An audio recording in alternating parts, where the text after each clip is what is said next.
Watch out. On that. And we're starting a little bit late in the afternoon day, but it's been one of those days.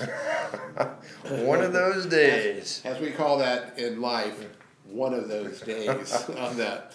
And as we get older in life, it becomes more of those More days of those kind of on days. that. Just want to say a quick hi to Princess Abby, who Miss Abby. We're gonna turn the camera here so she can see. Oh, there she is. Let's see that. Oh, there she is, the princess. Yeah. And can I show what you gave me? Oh, yeah. Let's check that out. Check this out. I got this wonderful.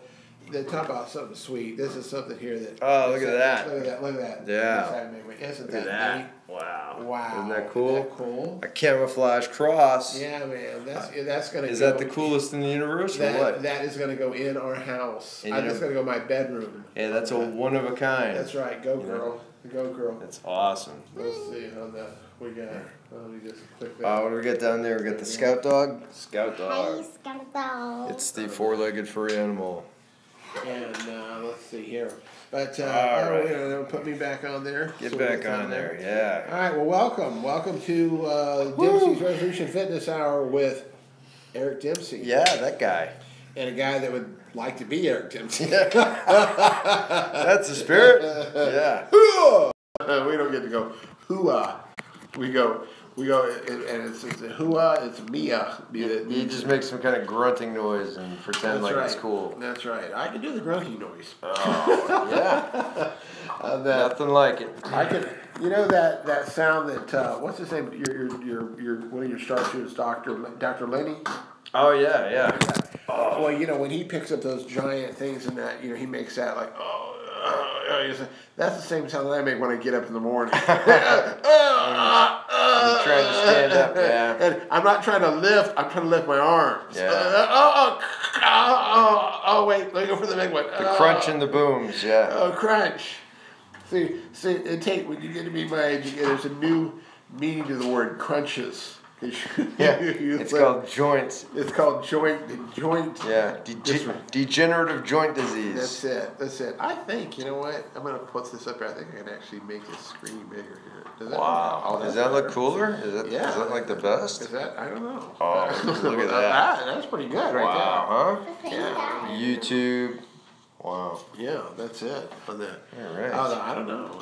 Miss Abby just noticed that our little cameras in here they've been going on and off all day on all that stuff like that. But because we are the Rangers Got Country Show too. This is it. See? And look, there's a heart in there. Look at that. And it's camo. Is this cool? Camouflage, your patriotic I'm Christian representation. I'm gonna wear this around my neck. What do y'all think? Yeah. I go like right there.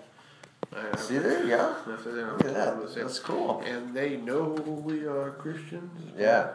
That's a Catholic song. So we fight the persecution, right? Yes, absolutely, absolutely on that. Wow. So welcome. Let's get right into as we call this is a technical term for fitness. What he calls in the Dempsey's Resolution Fitness is the talking points. Yeah, talking points. On that. How about that? Huh? I think we push that back. Yeah, look at that. Hey, we got our whole head. Expand the field of view. And I got a big fat head, so that's that's pretty impressive. Good, yeah. And we got wow. Okay. Justin Angles. On that. Man, who's your cameraman? I don't know. You're paying that guy way too much. Way too much on that. Wow. That's good. All right. So let's just jump right into health stuff on that. Yeah. Let's talk about the mindset and its importance in all aspects of life. God, I tell you what, I'm a psychologist. I can tell you this one is this is numero uno. I'm gonna put that way up on there. Yeah, That is definitely yes. Your mindset, because is it accurate to put it this way that if you think you feel bad, you're going to feel bad? Yeah. That's pretty close to it. It's kind of like you really are in charge of your destiny in a lot of aspects because, if you set your mind to something, whether it's good or bad, then it's going to be super bad. It's like if you say, hey, I'm going to fail at this, I can't do it, then you're 99% of the time you're going to be right. You know what's really interesting about that too is that my dad had told me that who was a therapist and also a career soldier. Yeah. So 31 years of that. He said something interesting about that is that that there is a direct, and this is in your field too, there is a direct correlation between that because think about this, that what happens to show you how emotional things can affect you. Yeah. What happens, we all been out there like we see a loved one or our child and we haven't seen in a while and we go, hey dad, mom, we get real excited on that. At that moment, if you took the person's blood pressure is way up, heart is pumping, the heart rate's way up and stuff like that. And it's the same thing that, when somebody hears something super sad or super bad, they typically, they're not faking when they faint. No, or the physiological response to that. Psychological stimulus. That's what I wanted to say. And I couldn't remember it, but he's the. I only have a synapse fire like every 3 hours, so when I can articulate a word or two, it's like gotta roll with it. But yeah, so mindset. One of the things that came to light this week, I do a lot of like empowerment coaching and a lot of talking and speaking with people and. Everybody just thinks it's all about just exercise, but a lot of times it's actually, the talking is just as important as everything else because, when you explain something to someone, they gotta grasp it and they gotta have that light bulb moment, so they can actually like attune, the mental part to the physical part. So I do a lot of talking, and some people say, oh, you're just long-winded, or they call it long in the tooth or something, and. The big thing is, like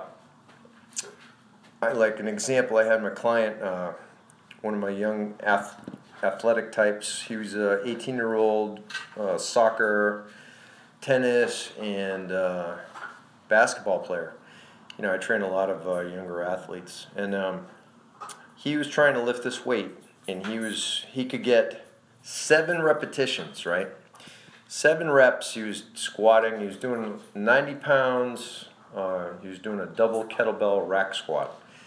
And he could only do, 7 reps, and it was really putting him down. He's like, I just can't do any more. So then he tried it again, and he got 8 reps. I was like, you got to do more. You got to, free your mind. And I was like, and so he could only get 8 reps, and he was destroyed. He had to take a break, lay down and take a rest. And he was like, oh my gosh, I'm so crushed. So then I had to talk with him while he was resting, explaining to him the power of the mind and how mindset, I was like, you determine whether you can get that 7 or 8 reps or if you can do more. And so we had to talk for about 10 minutes, and he was fully rested. And I was like, now I want you to go, and I want you to do as many as you can. And keeping in mind, he just did 7 or 8, and he said that was the most he could do. He was about to die, right? And then he got up and he did 21 repetitions after we had our little mindset talk. 21 reps. So he went from, 7 to 8 being his max effort, and then 10 minutes later, he did 21. Now, that's a super dramatic improvement, right? And that was all mental. That had nothing physical to do with it, So that 21 repetitions was huge, and he was just amazed at the the level of improvement basically with a 10-minute conversation, So that shows you the power of the mind, and I do that kind of stuff with people all the time. You unlock that limitation, you take those barriers away from your mental self, and all of a sudden you can accomplish amazing things that you never thought were possible. And it's just by, clearing up your mind and getting rid of the white noise and all the static and all the stuff that just fills your head with garbage and negativity. And, all of a sudden you can accomplish super great things. So you got to focus, and we're talking about meditation principles, standing and at work meditation principles, how to focus, how to get clarity, and how to, just stay focused and execute the task at hand. And but that guy went from 8 reps to 21 reps with just a conversation. Well, and I think it's interesting. My dad was a therapist back in the '80s, and one of the catchwords back then, which was big, which at one time was thought to be quackery type stuff, but was biofeedback. Oh yeah. And biofeedback has since been vindicated, and I can tell you, and I've actually because we're a Christian show, I won't say I've won bets, but I'm a Catholic. I've won bets. Wow. I can take. You can take my. As a matter of fact, sometime we'll do that. We'll just show you. I can take. Somebody can take my blood pressure, and I can lower the next time they take it. I mean, within 2 minutes, I can lower it. You can lower it or you can raise it. And I can do it either one. And I basically go into a mental state of literally calming myself. And I actually use a mantra. I go calm, and I think of a calm, flat sea with a sun setting on it, and it lowers my blood pressure on that. And It's called meditation. exactly.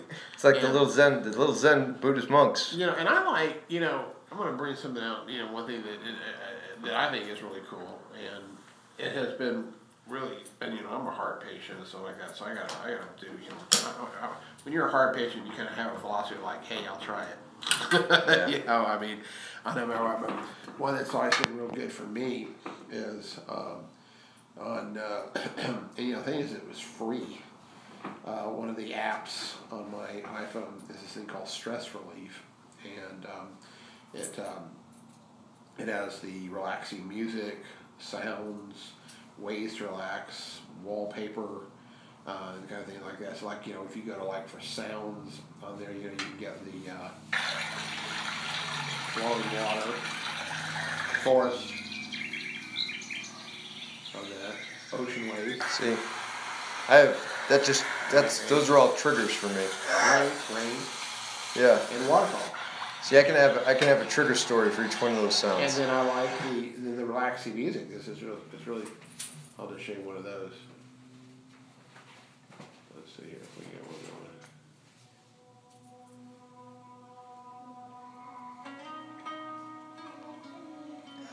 It's like put you to sleep music. You don't need Ambien. Yeah, you don't. You don't need Ambien. You just turn on this. You just Try not to listen to this while you're driving. no. Or operating heavy equipment. But the funny thing about it, and you could even put, they've got like Yeah. 7, 8, 9, 10. But Listen to this one. This is one of my favorites. And see, this is free. It didn't cost anything. And I use this. I'll sit there sometimes and be stressed. And I'll lie down and put it next to me. And let me turn it off now. And, yeah, please. And it's making me stressed. Making my blood pressure go up. And I'll, but those kind of things. Looking around, blood pressure little apps and stuff like that that you can put on, and yeah. These things. And now these things are not meant as expert things. These are not meant in any way. Oh boy, I hope that didn't mean I'm dead or something. Yeah, I would consult a stress management coach. On that one. That's me. There you go. Yeah, that's right. Stress management coach. But you look at these kind of things, and There's an app for everything. There is, and what's amazing. Now the big thing is you got to be careful with them because they're not, and they will tell you they're not meant. They've got the steps thing on here. I didn't even know they had that. Oh, that's the health app, ain't it? Yeah. The health app is really cool. Like everybody's got these Fitbits and all this crap. And it's free. If you got an iPhone, then you got a health app that counts all your steps and your mileage every day. And it really does. And it doesn't cost nothing. So And this pretty much, if you look, you can get a free version of just about anything nowadays. Just about anything. So if you're spending all kind of money on stuff, you really gotta wow. But the thing is, this doesn't replace what you need to do with somebody like Eric, where you need a professional, because it is, there are a lot of, it's a complete, the way I look at it, Eric, is this. It's kind of the way I look at it. I work in the court system and in the legal system. And in the legal system, we have, when they take somebody and they go to court, they always say, well, how do you get this, what happens? And I said, well, what happens is to get somebody, to get somebody convicted, you have to have what's called a preponderance of evidence. Yeah. It's not just one thing. Otherwise known as a buttload. That's right. Thank you. That's actually an industry term. And but I think in a way, that's almost like it is in health. You can't do one thing. You can't do. You need somebody like you. You need a guide to go down there and tell you this. Well, the like the stress management stuff. When you're looking at that, and like say you do that app, that's good for that's a temporary fix. That's a quick. Good if you need a timeout, if you need to, just like you're about to peak out on your stress and you just got to, you take a little time out and just get everything back together. So, but one of the things that it doesn't do, it doesn't fix the problem because,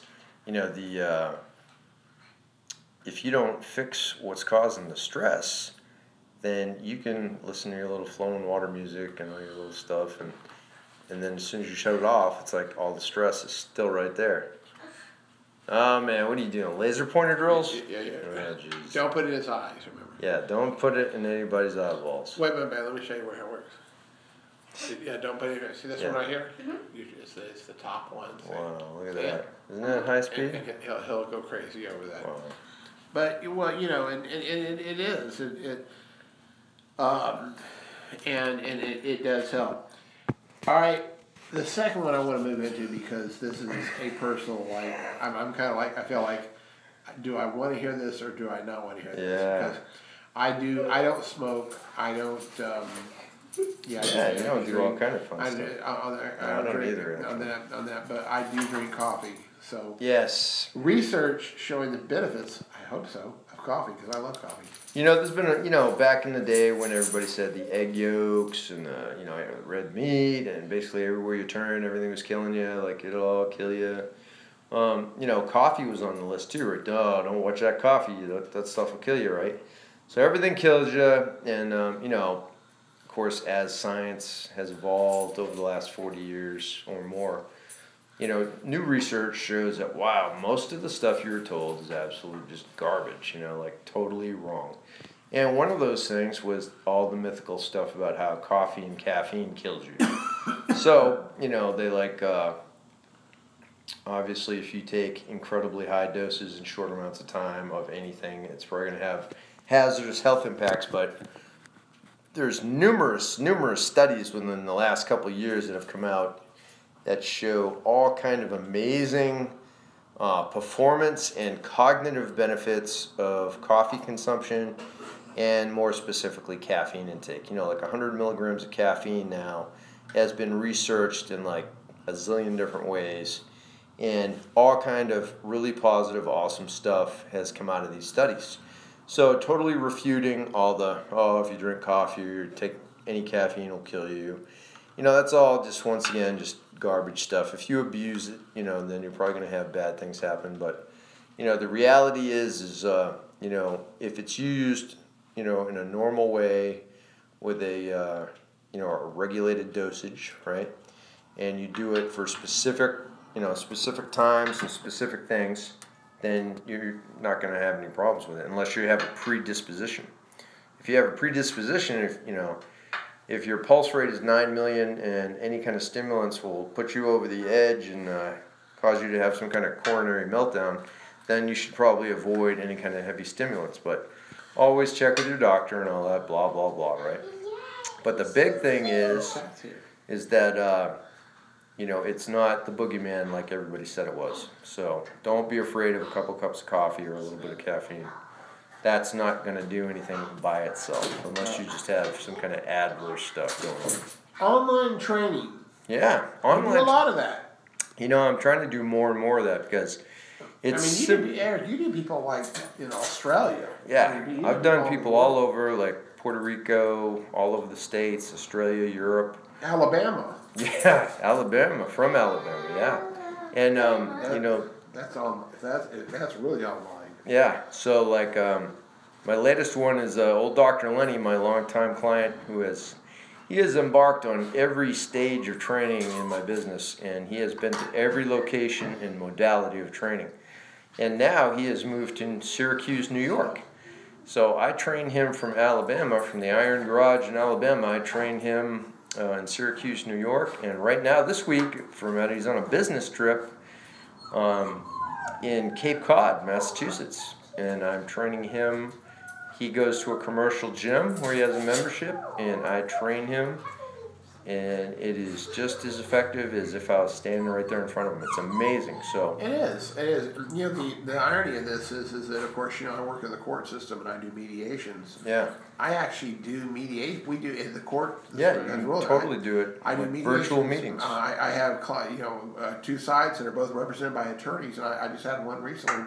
That one side was in Colorado, at Fort Carson, Colorado, and one was here. Right. And we had a big screen, and we had a virtual live Skype, and we did it like, you know, we were right there.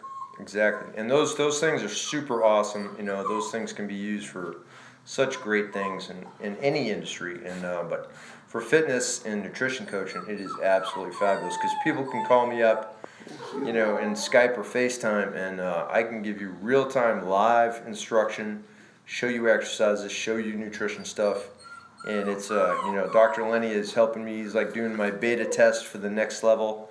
And he's doing some fantabulous stuff. He's been doing some killer workouts, and so. You know, it's interesting that I think we've talked about this before. I know we haven't with Dr. Clark. That right now, and Dr. Clark, Curtis Clark, medical doctor, will tell you that is going to the where medical. Oh yeah. Science is right now is that you know they're and I mean this is not the future. They're doing it now. Yeah. Where literally, you know, instead of going to the doctor's office, I come on like I am right now. Right. You know, here you are on half the screen, and I go, "Hey, Dr. Dempsey, I'm not feeling well today. Right. Really, what's going on?" And they have a little black box that hooks into your computer, and you put your hand in there, and you get my vitals, Gives all your my vitals, oxygen, my blood pressure, and your heart rate, and all that kind of stuff like that. That's amazing. And then they actually have a little cup that you put inside of your mouth, and it's like braces, and you bite down on it, and then they turn on the light, and they can see your throat, Yeah. the back of your throat. You put one in, and they can see the inside of your ears. Yeah. On that, and then So they can do a full screening. And then while they're, you know, and then literally while you're there, and then they put one up, and they can look in your eyes. Yeah. They can, from right that moment, you know, they can tell you, you know, you can tell what else is going on. And they can, if you need to see a specialist, they can move you over to a specialist, or they can make an appointment for you. Or while you're talking, they say, "Okay, I'm going to prescribe this, and you know, blah, blah, blah, blah. I've already sent it to your pharmacy." Yeah, that's truly amazing, ain't it? I mean, that's something else. But that's the same thing, same concept for the fitness and the nutrition coaching that I do. It's simply just you know, super awesome for someone who can't be near you, and you know, we're talking like there's actually no limitation because, you know, Australia. I've trained someone from Alabama in Australia. I mean, how awesome is that, right? One of the Alaska shows up there, and there's a lady up there that lives like 200 miles north of the North Pole, on that or the North Pole, the Arctic equator or whatever it is up there. And I mean, she could fire a rifle in any direction and not hit anything. Right. Yeah. On that, that's probably.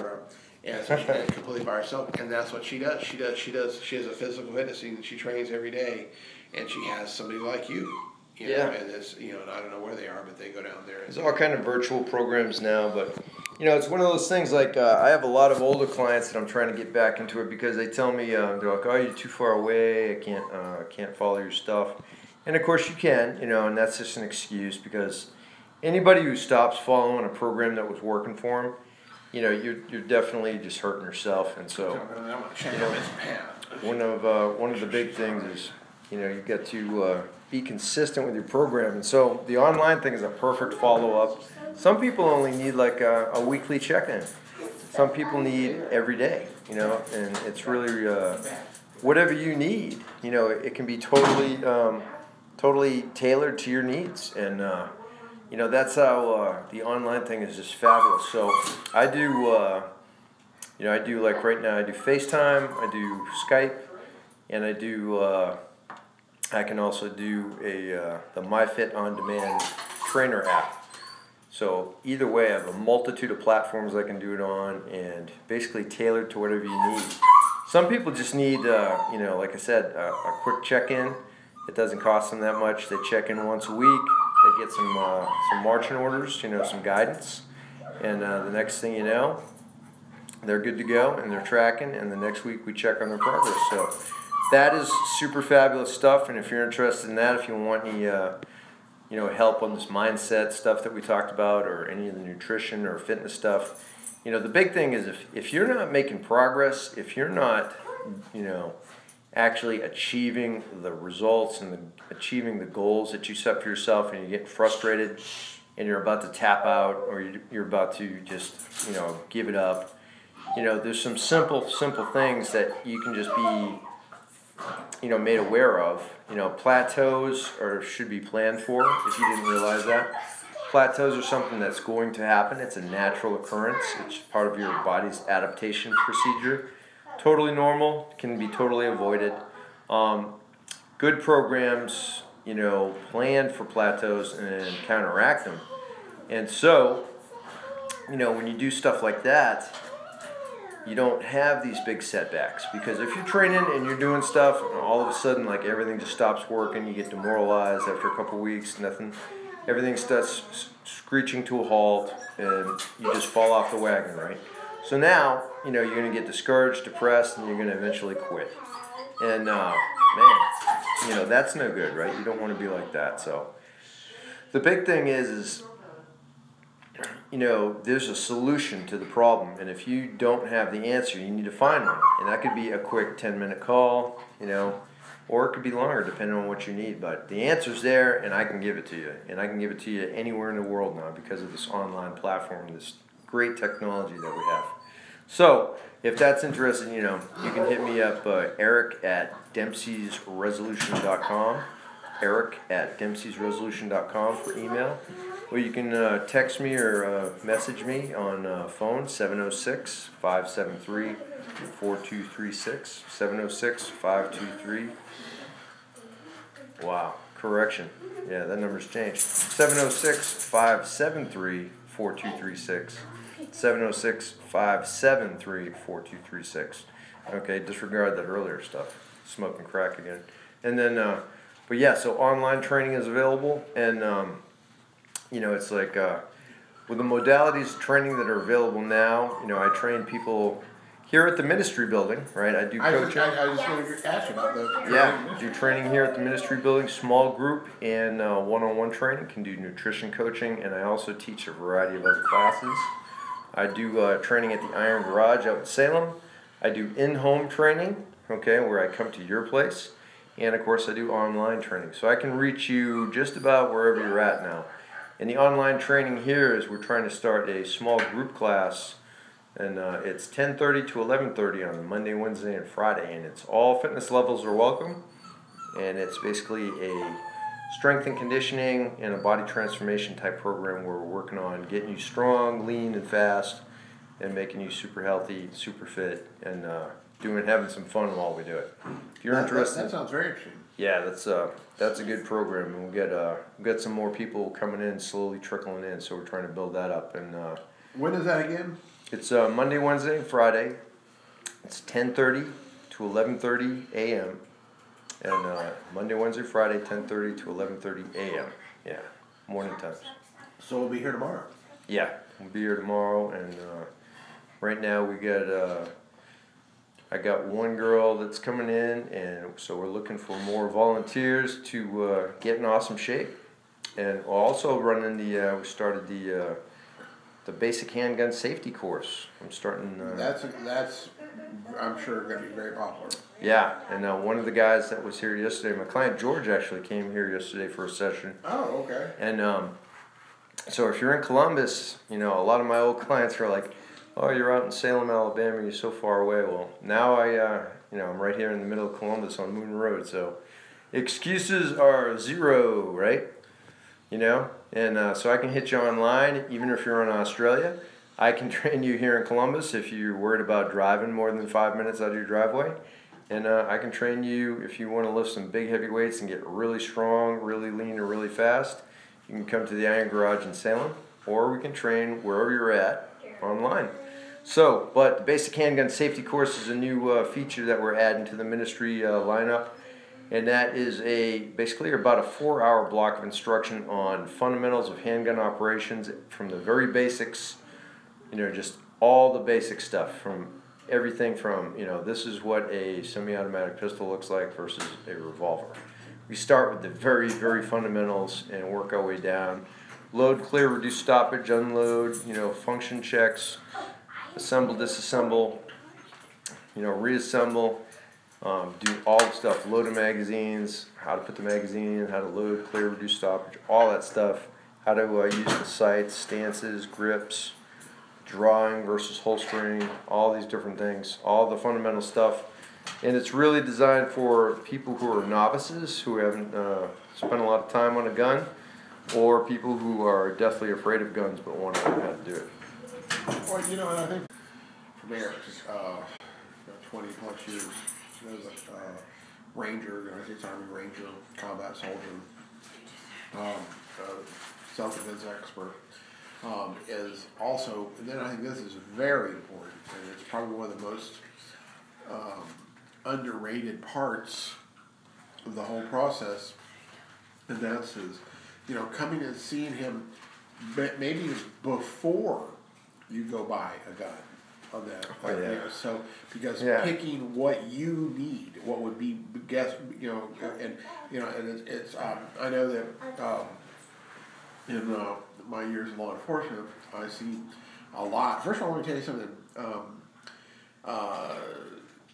There's a lot of people, they get all that from TV. They see Dirty Harry with a 44 Magnum and a 6-inch barrel, 44 Magnum. They say, I have to have one of those. Well, you have to ask yourself, first of all, what are you going to be doing with it? Is it something you're going to have at home on your nightstand? Is it something that you occasionally are going to be taking out? Where it's legally permitted to do that. If you're going to carry it, is it something that you're going to carry in a visible outside holster, or is this something that's that you want to keep concealed handgun? So size matters, the type of handgun, and there are a lot of things that come into that, not just personal preference. There are people that have things such as arthritis in their hands, and they have problems where they cannot manipulate the slide of an automatic or a semi-automatic weapon effectively. But those are the kind of things that are all covered in the course. Those are all covered in the course. Caliber, what size to and not being afraid of the weapon that you have, and being able to. You want to avoid the extremes, On one side, you got people that are shooting BB guns, and the other one you got guys shooting 50 cals, and it's like it's individual preference, but it's got to be based on reality and not just the Hollywood hype and stuff. There's an old saying: a hit with a 22 is a lot better than a miss with a 44. Yeah, and but of course a hit in the center mass with any caliber. Will work. Yeah, so it's about being able to hit your target with whatever's in your hand and being able to use it effectively to do whatever you got to do with it. But a couple interesting points on that. I just happened to have seen this the day before yesterday. I was writing an article for a magazine that according to the FBI and the Uniform Crime Report, the stats of civilians and law enforcement that actually are engaged in having to use a handgun to defend themselves. Yeah. The average number of shots fired in an encounter are two. Less than, and that's almost 80%. Of the remaining 20%, 17% are 3 to 5 on that, and then less than 3% are more than that. So the chances are, and I'm an Eagle Scout, be prepared. You always want to be prepared, but the chances are, and I'm sure I know this is a loaded question because I know you know the answer to this. people would be surprised if you said what was the average range, and the average range was no more. The average range, that's why most police train at 3 yards, 9 feet, 9 feet or less. That's the average direct encounter. You're very rarely going to get into a gunfight with somebody that's 25 yards away and stuff. So, you know, the realism of needing and understanding that, you know, you're not shooting. There's a big, huge difference in combat shooting and competition shooting. You know, as you always said, like what you said is that, you know, in a group, a competition shooters go out there and see what kind of a group they can get on their target, versus, like you said, center of mass. I know when I was in law enforcement, 90% of the training we did the what they call the quick kill, where you just bring your hand up and fire right there. You know, we didn't even do that. You know, you just. Of course, the problem is most police officers don't spend a whole lot of time on the range. That is, and matter of fact. And a lot of the tactics that they're taught are less than desirable. So it's like, you know, there's a big need for training and education in those fields, and you know, but the gunfight zone, you know, is definitely 21 feet or less. You know, 21 feet is the distance that a armed person can close the gap and strike you with a blunt object or a knife, or just physically attack you, you know, with hands and feet in under 3 seconds.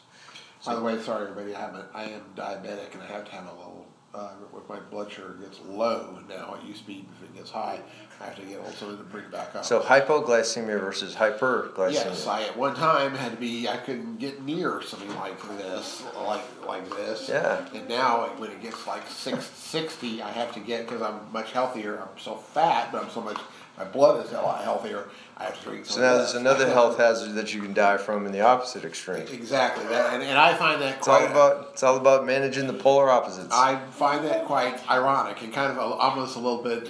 You've got to laugh at it. It's true. And we're being very serious because he knows my health situation is. Yeah. That 18 months ago, I was on insulin and metformin, which is actually injected insulin and metformin, and still was running 230 or 240 a night.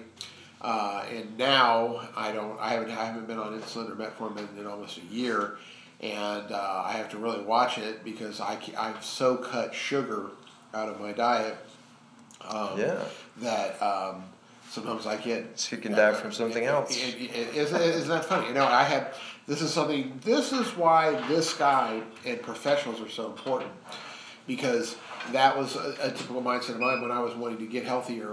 And I'm on that road. I'm working on it. Is that it is a work in progress because you do literally have the rest of your life to get it right. Exactly. And another one is you know you hear, and this is the most common thing to the neophytes, the non-informed, the ignorant. You hear that my doctors, even my doctor said this. You need to cut out salt, cut it out. Yeah. Well, my wife will tell you, I did. I got fanatical cutting out salt, and guess what? Then I go to the doctor and he said, "Oh man, your cholesterol is great, your blood sugar is great, and all that, and your thyroid is off the charts." And I said, "How?" Well, what's your salt intake? None. I said, "You can't do that. You have to." And see, he tried to tell me this at the very beginning. You have to have fat. You have to have carbohydrates. You have to have salt. You have to have sugar. That's the thing. Like, there's a numerical value associated when you say low, medium, or high. It's not your interpretation of it. Like, if you tell someone, "Hey, you need to be on low carbs or low sugar or low salt," right?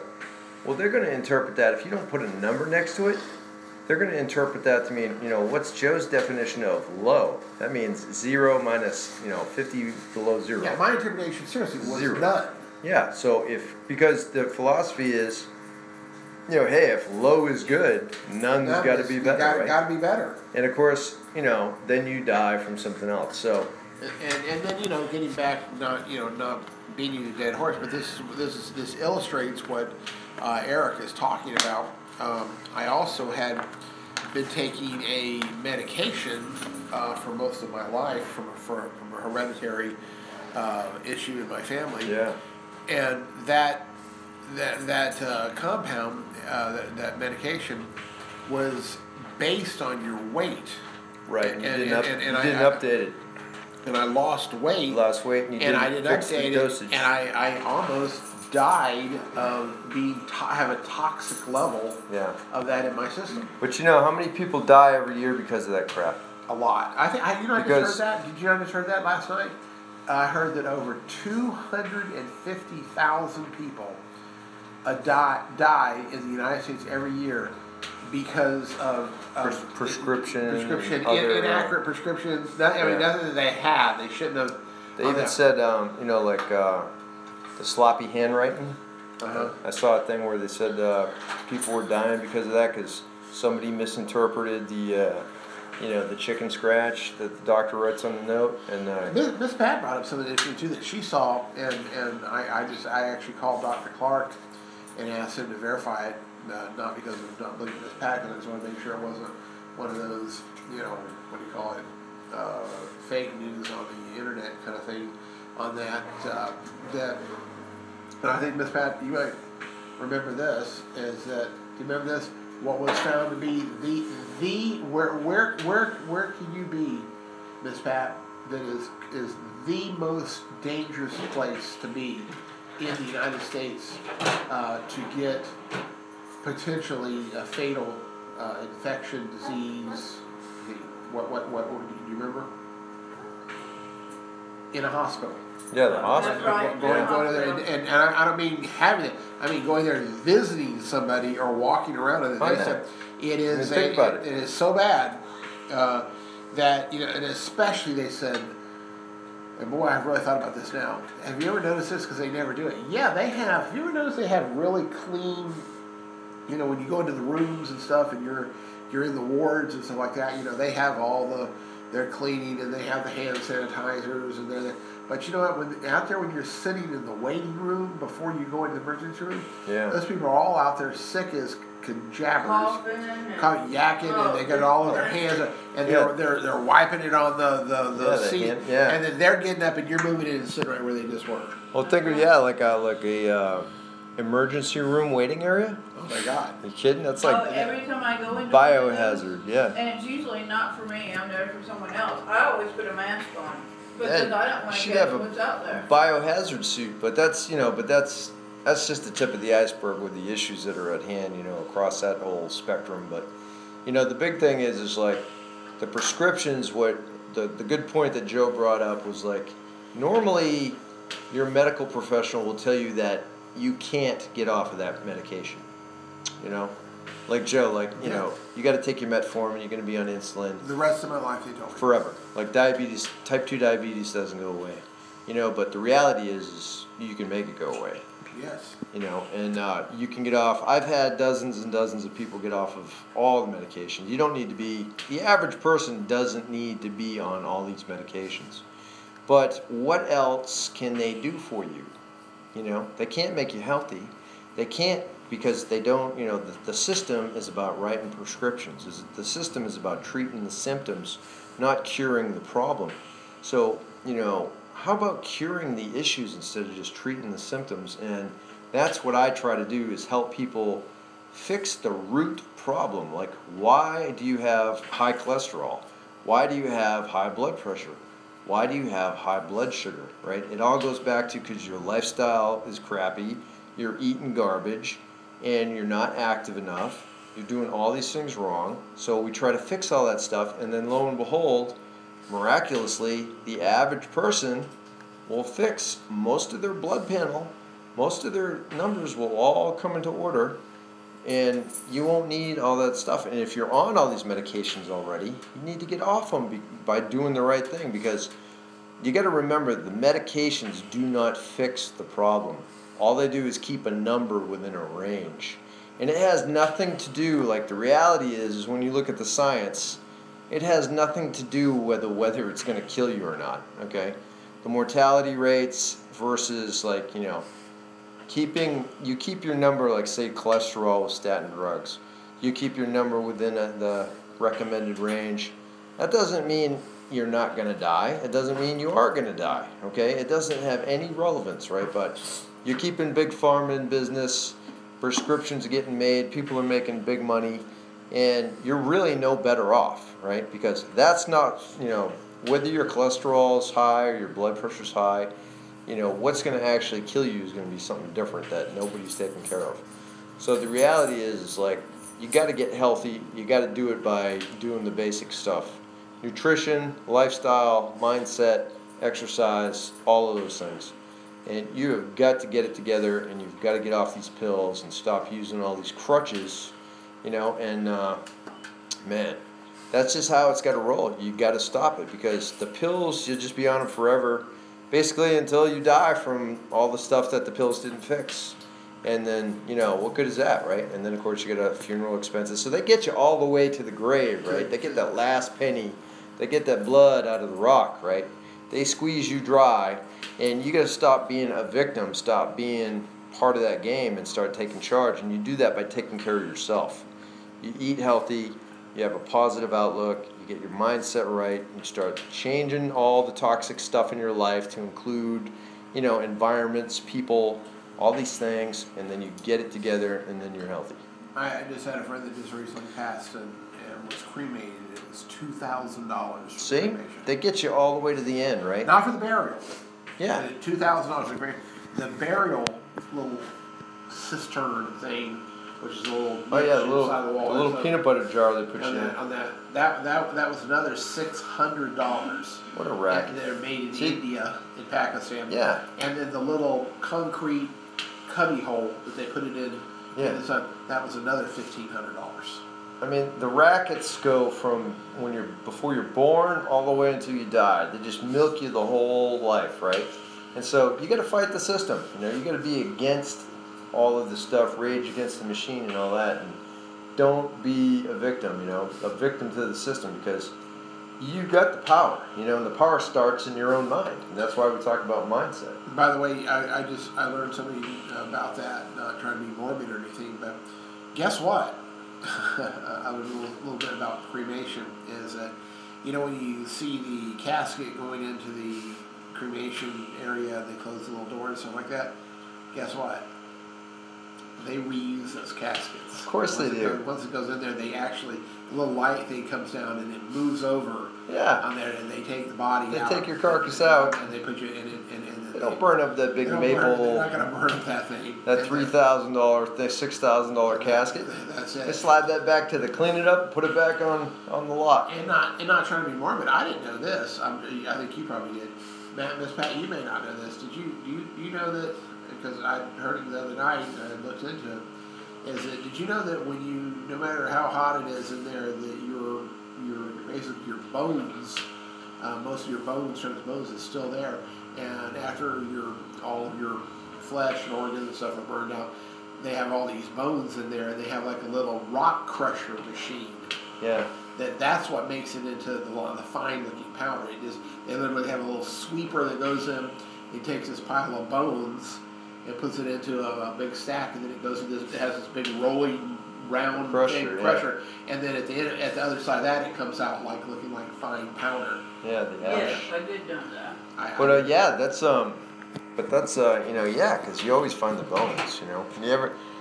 If you've ever walked by a burned out Iraqi tank, you always see the bones. Good point. I forgot that you had a frame of reference on that one. Yeah, you always see the bones lying in the road. Even though the tank was blown apart by 30 millimeter enriched uranium from the depleted uranium, and your Geiger counter also goes off too, because now you're irradiated with your own friendly fire, right? Yeah. So, but not that caused anybody any health problems. I've always loved that in the military, the depleted uranium. Yeah, depleted. It's not really bad. It's not bad. It's just not really bad. It's not that depleted. Yes, it's enough to make your Geiger counter, your radiac meter go through the roof, right? They always said, don't spend a lot of time around the burned out vehicles. Bad things will happen. But yes, and it's one of those ones well, it's not immediately fatal. Yeah. By the time you retire, you'll be able to collect. If you're still alive. But yeah, there's a lot of dudes that went down because of that radiation poisoning. But at least they're not just detonating nuclear bombs in the desert and marching you towards it anymore. I actually, and he's passed now. I actually knew a guy that was a janitor in the high school I worked at. He was a wonderful guy, and he Did he do actually that? did that. And he said, and I talked to him at length about that. He said, "Let me tell you something. They put us in a bunch of deuce and a half trucks. Yeah.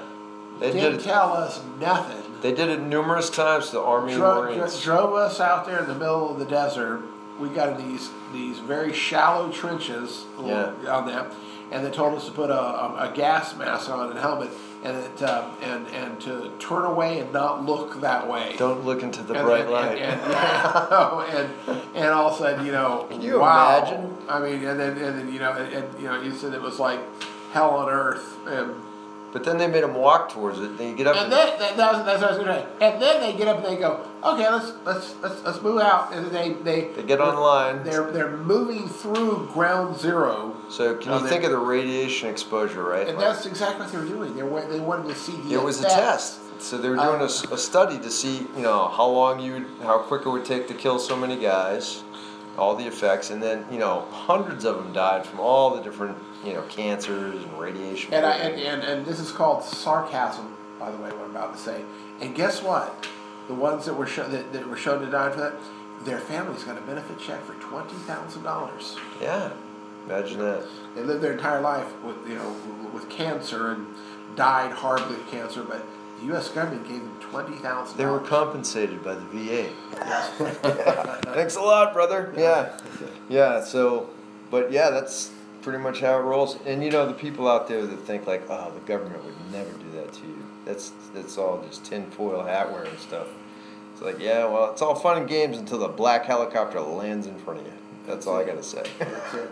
Well, we've exhausted our questions today for the Dempsey's Resolution Fitness Hour. Aaron Dempsey and Miss Abby, and one of the things that we're coming here, and we'll see you all again next week. Come on out tomorrow here at the 5820 Moon Road for fitness. Yeah, 10:30 to 11:30, Monday, Wednesday, Friday. Monday, Wednesday, and Friday. We've got people coming out here. They'll be out here tomorrow.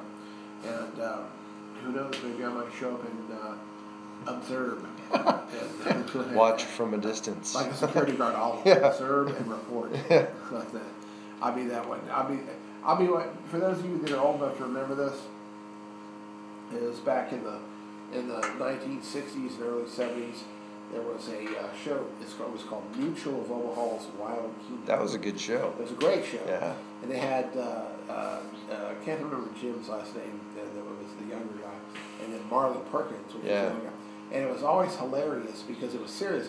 And Marlon Perkins he'd always say like literally every time he'd say like, if it was like me and Eric, he'd say like, while Eric is down below me, I'm in the helicopter 500 feet over. Eric is wrestling the female lion that's attempting to save her cubs. The hungry female lion. It's biting into his brain. Yes. While I'm on the back of the yacht, I'm watching Eric swim with the great white shark, who's attempting to observing from a safe distance, while the other guy's about to die.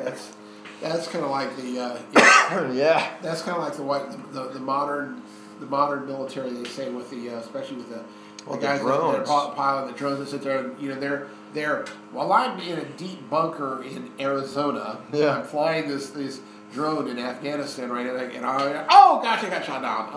But that's funny because the technology, the impact that has is when your boss, in like Washington can see what Private Jones can see, and he's like, go to your left. He's like, he takes over the job of like the team leader, the squad leader, the platoon sergeant, the platoon leader, all the way up, and he's making calls on the ground, and he's watching from a drone that's at 20,000 feet. It is. It's like, it's ridiculous. They literally go like, what do you do with that rock right there? Yeah, what about that guy?